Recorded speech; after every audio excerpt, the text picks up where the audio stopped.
வந்து இந்திரா காந்தி சுட்டுக் கொல்லப்படுறாங்க 84. அன்னைக்கு இவங்க கமிட்டி வச்சுட்டாங்க. திட்டக்குடி பகுதியில தான் ஒரு ஊர்ல ஒரு கமிட்டி. அது புலவர்கிட்ட போனா அது ஊர் தெரியுன்றதால நமக்கு முன்கூட்டி சொல்லல அவங்க. ஐயாவை பாத்தீங்கன்னா அங்க வந்துடலாம். ஆமா, நீங்க புலவர்கிட்ட வந்துருவாங்க, அவருக்கு வந்துருவாரு, இல்ல சொல்லிடுவாரு இடம். அன்னைக்கு பார்த்து பஸ் கிடையாது. காலையிலே ஒரு 10 மணிக்கெல்லாம் இங்க செய்தி வந்துடுது. நாங்க பாண்டிச்சேரி போயிட்டோம். பாண்டிச்சேரியில எங்களுக்கு நிறைய தோழர்கள், காலேஜ் பசங்களாம் இருக்காங்க. அவங்களாம் ஆதரவாளர்லாம் இருக்காங்க. விஷயம் நம்ம ஆதரிக்கிறவங்க நிறைய பேர் இருக்காங்க. அவங்க கிட்ட போன உடனே இது மாதிரி இல்லைன்னு உடனே அவங்க போய் ஆகணுன்ற மாதிரி ஆயிப்போச்சு. நெருக்கல். ஆமா, அங்க போய் ஆகணும். ஆனா பஸ் கிடையாது. என்ன பண்ணலாம்னா சைக்கிள், 2 சைக்கிள் எடுத்து, வாடகை சைக்கிள் எடுத்து இதுல போங்க நீங்கட்டாங்க. உங்களுக்கு ஒண்ணு, தமிழ் செல்வனுக்கு ஒண்ணு. அப்படியே நாங்க அப்படியே போறோம். கடலூர் போய் அது வரைக்கும் நடந்து போறவங்களை ஏத்திக்கின்னு, அப்புறம் அந்த லைனு குறிஞ்சிப்பாடி, விருதாச்சல லைனு, வடலூர் அந்த லைனு, அப்படி போறோம். வரவங்க எல்லாம் ஏத்தினே போய் மாத்தி மாத்தி அவங்கள யாருன்னா ஓட்ட சொல்லி உட்காந்து திட்டக்குடி போயிடும். நைட் ஆகி போகுது. அங்க போனா இல்ல, ஏன்னா நிறைய பேர் பஸ்ல வர வேண்டிய தோழர்கள் வரல, கூட்டம் பத்தி வைக்கப்பட்டதுன்றாங்க. ஆனா வழக்கமா கமிட்டி கூட்டம் 20 தான் நடக்கும். ஆமா, 20 தான் நடக்கும். அது கொஞ்சம் சேஃப்டியா பண்ணுவோம். ஏன்னா தோழர், தலைமுறை தோழர் இல்லையா, அவர் தேடப்படுறவரா இருக்கிறதால அது கொஞ்சம் அவர் பாதுகாப்பு கருதி தான் பண்ணுவாங்க. அப்புறம் புலவர் என்ன பண்ணாரு, கூட்டம் இல்லை சொல்லிட்டு அவர் என்ன பண்ணாரு, அன்னைக்கு நைட்டு நீங்க தங்குங்க அங்க சொல்லிட்டாரு. பெண்ணத்திலே தங்க சொல்லிட்டு அடுத்த நாள் காலையில ஒரு லாரி பிடிச்சி அந்த சைக்கிளை தூக்கி போட்டு எங்களை அனுப்பிச்சிட்டாரு பாண்டிச்சேரி. ஆமா. அதுக்கப்புறம் ஒரு கூட்டத்துக்கு அப்புறம் நாங்க போய் கலந்து வரோம். அப்போ வந்து ஆயுதம் வேணும்ன்றார் தமிழரசு. ஆயுதம் வேணும், ஆயுதம் இல்லாத ஒண்ணும் பண்ண முடியாது. இலங்கை பாருங்க, ஈழ போராட்டம். ஆமா, இலங்கை போயிட்டு இருக்கு. இலங்கை வந்து எப்படி இருக்கு பாருங்க. இலங்கையில வந்து வலுவா அவங்க பண்றாங்க. இங்க வந்து நாம சும்மா வெறுங்கையை வச்சிருந்தா நம்ம ஒண்ணும் பண்ண முடியாது. மக்களை திரட்டி போராடலாம் வாய்ப்பு அப்படின்னு அவர் சொல்றாரு. அப்போ புலவர் என்ன சொல்றாரு, அமைப்பு இல்லாத நீங்க என்ன பண்ண போறீங்க, அமைப்பை கட்டணும். நாம மக்கள் இதுக்குள்ள பிரிஞ்சிட்டோம். பெரும்பகுதி அவங்க பக்கம் போயிடுது. நம்ம பகுதியில நம்ம ஆதரவாளர் மட்டும் இருக்காங்க. இதை வச்சுட்டு ஒரு தமிழ் தேசியத்தை கட்ட முடியுமா? பரவாயில்ல, அமைப்புகளை கட்டுங்க, மாநில அளவிலான ஒரு அமைப்பு கட்டுங்க. அமைப்பு இல்லாத பண்ண முடியாது. அது ஒரு பக்கம் பண்ணுவோம், இது ஒரு பக்கம் பண்ணுவோன்றாரு தமிழரசு.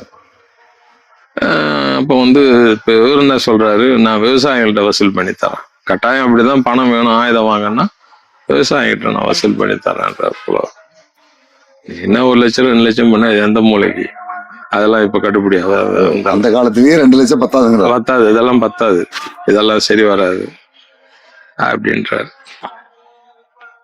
தொடர்ந்து ஒரு 2 கூட்டத்துல அவர் அதை வலியுறுத்துறதால புலவர் கொஞ்சம் ஒரு அதிருப்தி ஆகுது அவர் மேல.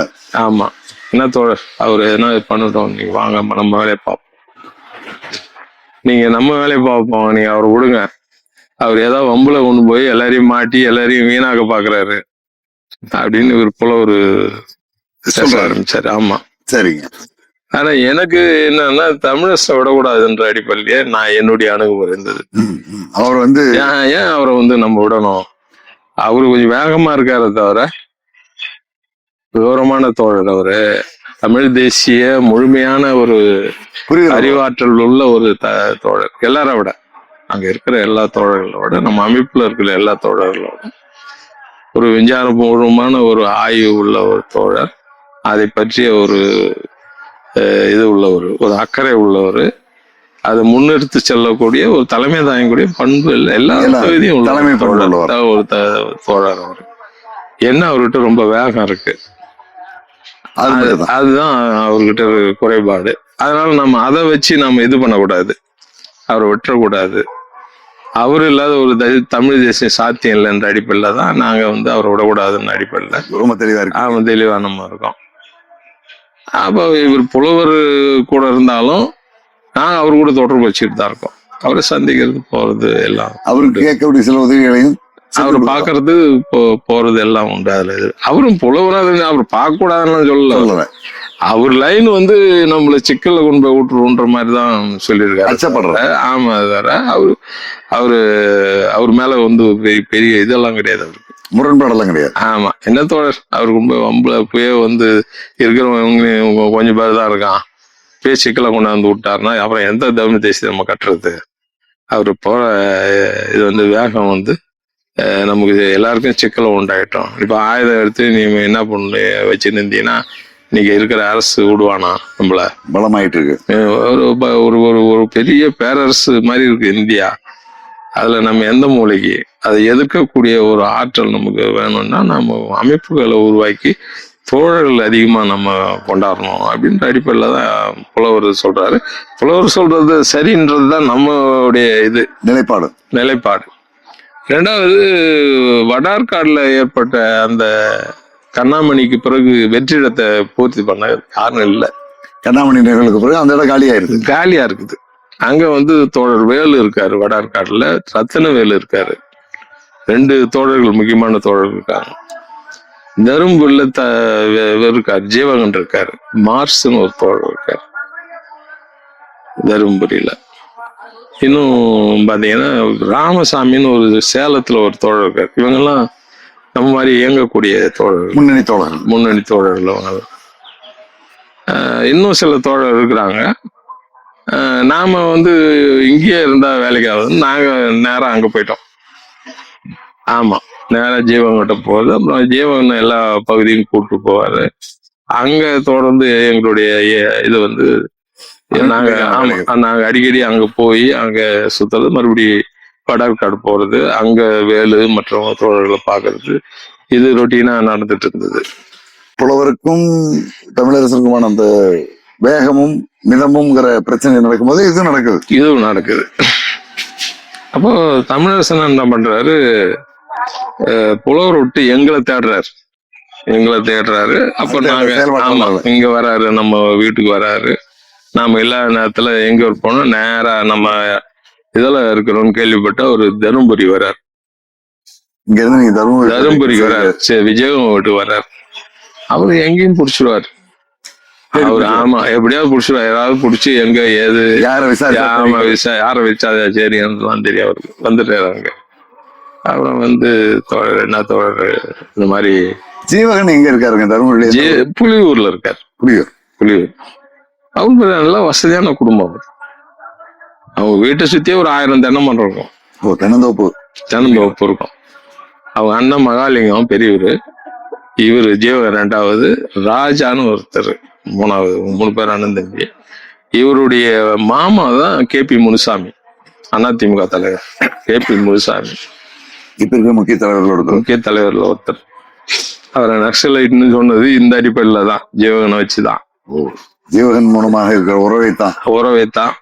இல்ல அந்த தொடர்பு இருந்தாருன்னு நமக்கு தெரியாது. ஏன்னா அது அப்படி ஒரு பொதுவெளியில அதுக்கு முன்ன அவரை ஒரு குற்றம் சாட்டின்னு இருந்தாங்கல்ல, அதை வச்சு சொல்றாங்க.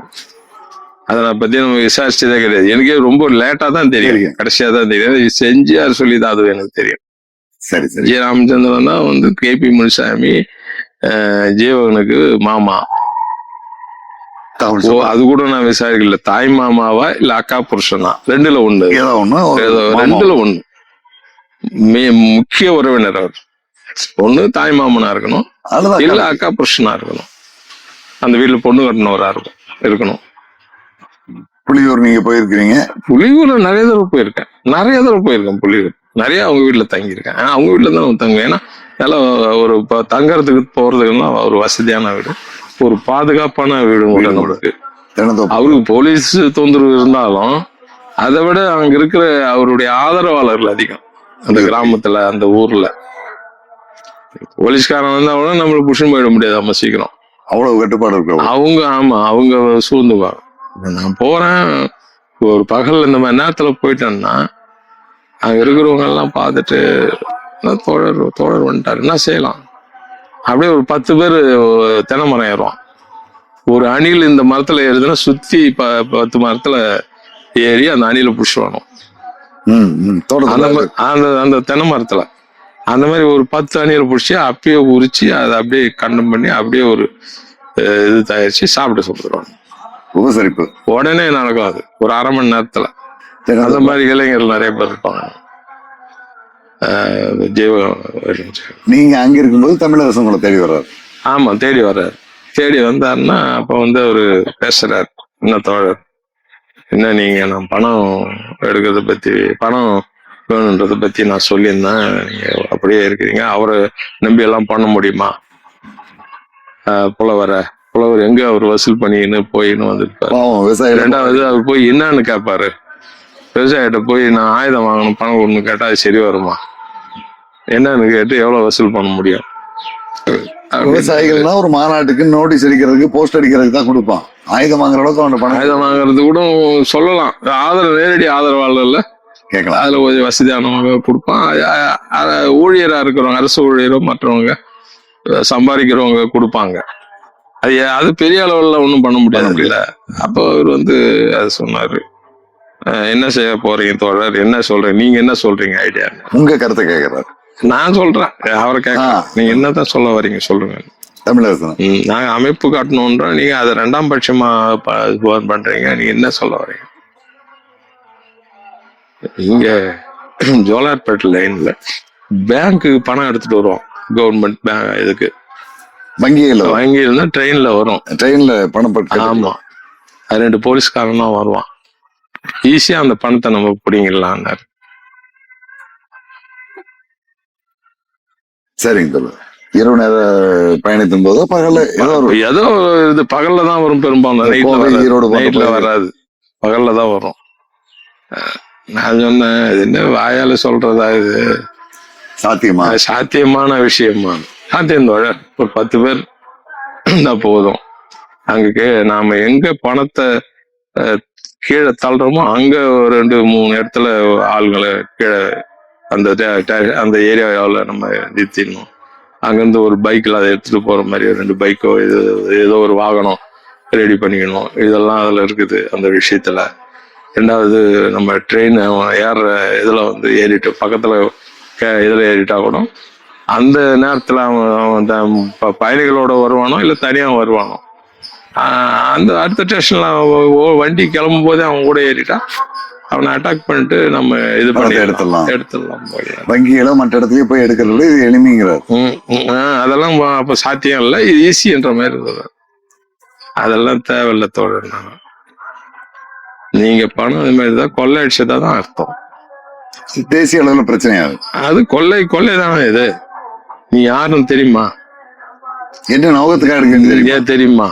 நீ சொன்னா ஏத்துக்கிற அளவுக்கு மக்கள்கிட்ட நம்ம பிரச்சாரம் போயிருக்கா? நம்ம யாருன்னு தெரியுமா? என்ன நோக்கத்தை? இலங்கையில போய் வங்கி கொள்ளை அடிக்கிறாங்க விடுதலை புலிகள்னு சொன்னா, போராளிகள்னா அதை மக்கள் ஏத்துக்கிறான். தடுக்க மாட்டான். நம்மள சரியான விஷயத்துக்கு எடுக்கிறான்றான். தெரியும் அவனுக்கு. அந்த நிலை இங்க இருக்கா? ஒரு திருடாங்க கொள்ளைக்காரன் பேர் எடுக்கிறதுக்கு அது பண்ண போறோம் இல்ல. அதுல சில தோழர்களை இழக்க வேண்டி வந்தா என்ன பண்றது? ஏதாவது பல பிரச்சனை இருக்கு தோழர். அப்படின்னா என்னதான் சொல்ல வரீங்க? தமிழ்நாட்டுல காசு இருக்கக்கூடாது, அதான் நான் சொல்ல வரேன்னு. தமிழ்நாட்டுல நீ பணம் எடுக்கக்கூடாது. தமிழ்நாட்டுல பணம் எடுக்கக்கூடாது. அங்க நீ கெட்ட பேர் வாங்கக்கூடாது. நம்ம ஒரு கொள்ளைக்காரன் திருடன் இந்த பேரு நமக்கு வரக்கூடாது. தமிழ்நாட்டுல எடுக்கிறது தவறு. சரி, என்ன பண்ணலாம்? சரி வாங்க, ஒரு மாற்று வழி கேட்கிறார். வாங்க வேலுக்கிட்ட போவோம், வாங்க. வேலுக்கிட்ட என்ன கூப்பிட்டு போங்கன்றார். புதுப்பேட்டை வேலு நோக்கி போறீங்க? அதுக்காக அன்னைக்கு இரவு இங்கேயே ஒரு 6-7 மணிக்கெல்லாம் பஸ் ஏறி நாங்க நேரா புதுப்பேட்டை போறதுக்காக இதுக்கு போறோம். திருப்பத்தூர் போறோம்.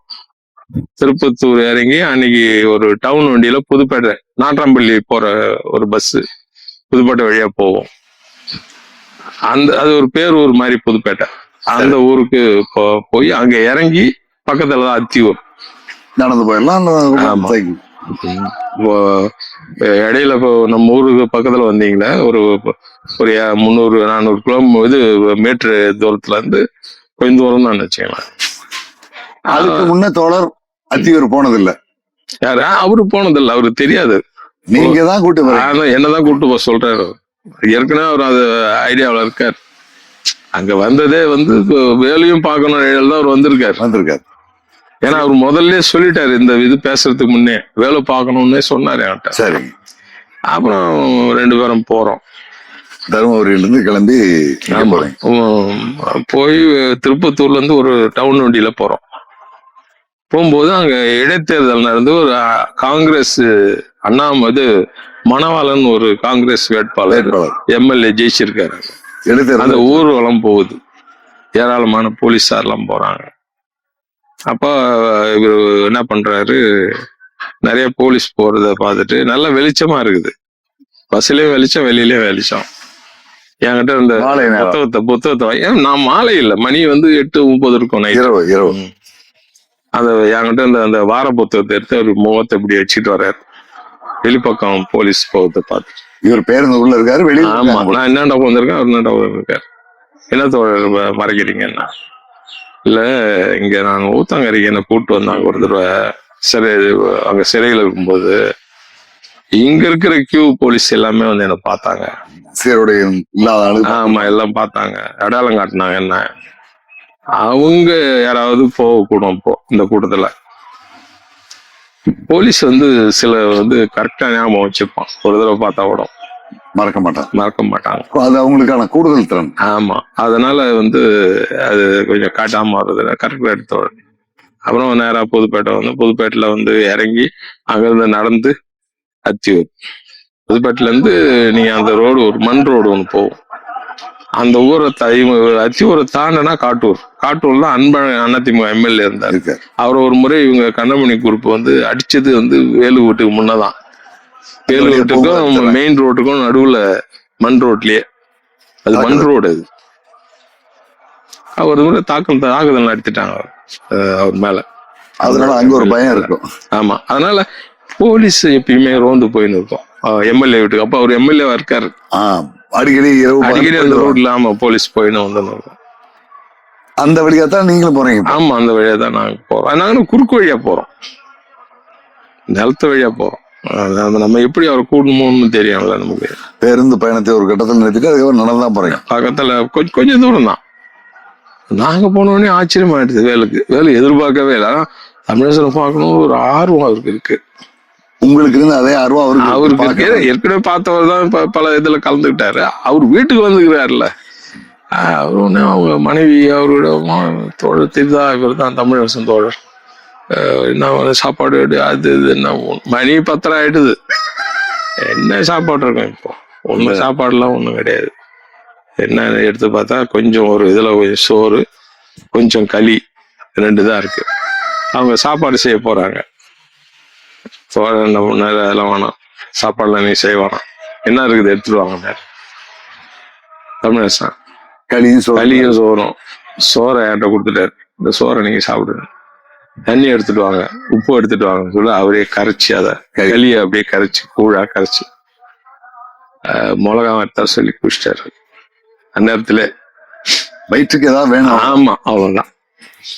அவங்க எனக்கு சோத்துல ஏதோ தக்காளி எல்லாம் கரைச்சி வச்சு ஒரு குழம்பு மாதிரி அப்படியே ஊத்துனாங்க. நான் சாப்பிட்டேன். அப்புறம் நேரம் தோழர் அவங்க என்ன பண்ணாங்க, ஜெயா என்ன பண்ணாங்க, ஏங்க இவங்களை இங்க தங்க வைக்க வேணாம், இந்த பகுதி வேணாம், நீங்க வேற, ஏன்னா இங்க யாராவது இன்ஃபார்ம் சொல்லிடுவோம் உடனே போலீஸுக்கு, யாரோ போயிருக்கான் நைட்ல அப்படின்னா. உடனே அவர் கிளம்பிட்டோம்.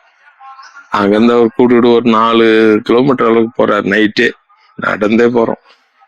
2 சின்ன சின்ன குன்று, மலை குன்று எல்லாம் தாண்டி கடந்து போறேன். ஆமா, அங்க ஒரு மூக்குனூர்னு ஒரு ஊர் இருக்கு. அந்த ஊர்ல ஒரு ஆட்டுப்பட்டிக்கு நடுவுல ஒரு தோழர் படுத்துட்டு இருக்காரு.